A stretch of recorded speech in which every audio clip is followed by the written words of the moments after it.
Hello. Welcome back to another video. How's everyone doing today? Please share the videos, share the love. If you're not following me, follow me. And if you've not subscribed to my channel, please go ahead and do so because this video will be uploaded onto several different platforms. So for the month of October we're in, it's Domestic Violence Month. Unfortunately, it's not the greatest month, unfortunately, but it's needed. It's definitely needed. We have lost thousands and thousands of lives due to domestic violence, men and women, unfortunately. But the question that I have to ask, I just did a live video on last night. I don't know when you'd be viewing this video, but what would make a person go back to an abuser? What is it that would make you go back to a person who has physically abused you, mentally abused you, verbally abused you, every type of abuse that you could possibly think of? What would make you go back to a person like that? What have they done that warrants you going back to them? Here are a few reasons why I know for sure men and women go back. Sometimes for security. Particularly with women, there are a lot of women out here who refuses to get up, get a job, work hard, and take care of herself. There are a lot of women that is like that. So they would rather stay in an abusive relationship or go back and forth to the abuser because he takes care of her. That's a sad reason, a very sad reason to go back to anyone. The other reason is loneliness. Loneliness. But the sad part about this is you could be in a relationship and still be lonely. Would you rather be lonely or would you rather be happy? There's a difference between being lonely and being alone. There are a lot of people who are alone, but that doesn't mean that they're lonely. When are you going to start taking care of yourself and say, listen, this is my life. You literally have one life. That crap, 9 lives? No, you have one. One life. So you would rather stay with an individual because you don't want to be lonely? Loneliness doesn't last forever. But as I've mentioned in the other video, misery can. You can live in misery until the day that you die. Or you could choose to say, you know what? Enough of this bullcrap is enough. I'm out of here. I've known of women who have left their abuser and have lived in shelters until that they could get themselves together. They would rather do that.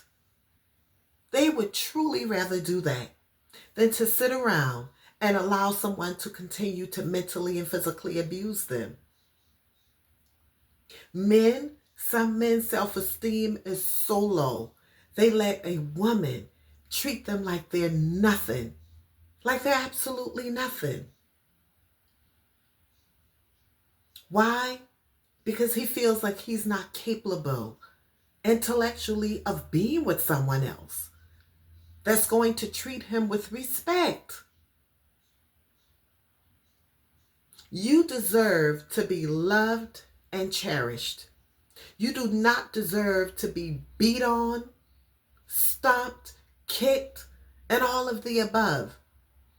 You do not deserve to have anyone telling you you're fat, you're ugly, you're unattractive, you're smelly, you're this, you're that.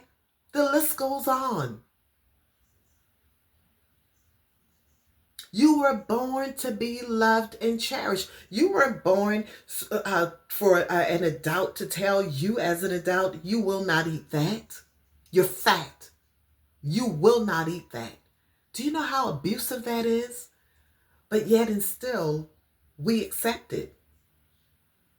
We accept so much, all for the sake of just being with someone because we just feel like we have to be with someone.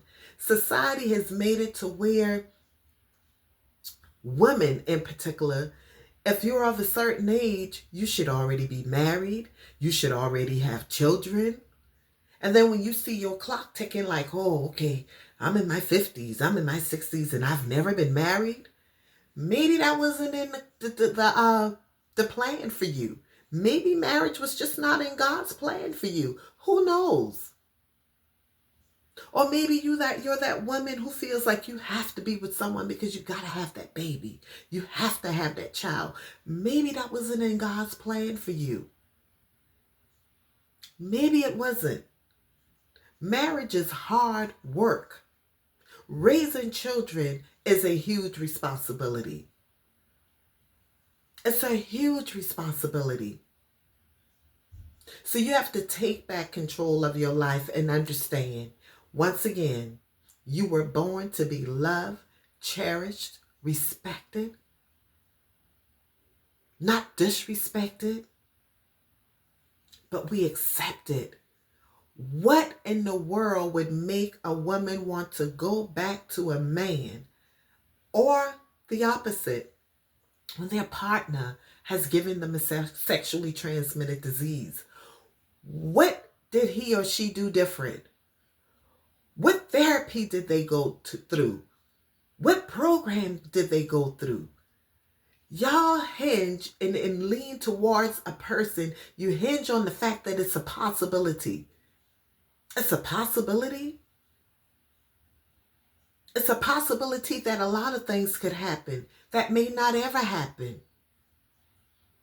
But you go right back to that individual that says, I change. It will never happen again. What happened? What epiphany did that person have that said, I am not supposed to slap, kick, stomp her? What epiphany? We have got to do better. And I'm passionate. I'm not arguing. I'm just passionate because I've been there. I've done that. I've been in the mentally abusive relationships. And because I didn't want to be alone, I wanted it to work so desperately, I hang in there for years on a hope. When you're in a relationship, you shouldn't be in a relationship that you have to hope would get better. You should see it progressing every single day.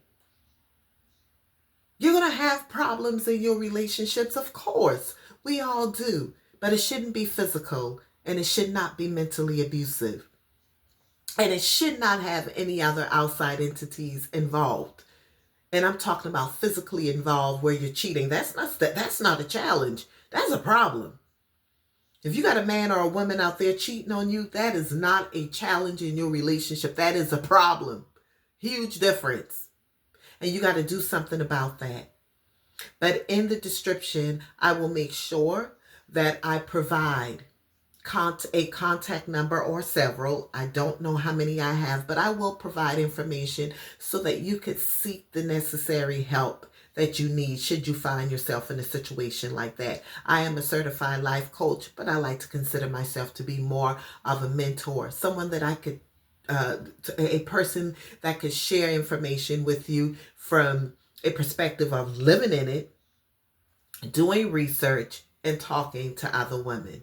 So share this video, please share it, and always remember to take care of yourselves. Once again, this month, October, is Domestic Violence Month. Y'all come on, let's get it together. Let's help each other out. And if you find that you are that individual who shares your information about your relationship with others, don't expect them to hold all that stuff that you've poured out on them. Don't expect them to just hold it inside and not tell you how they feel. Because we want to pour out and we want to share information with people, but we don't want to hear what they have to say regarding what you're telling them. That's selfish.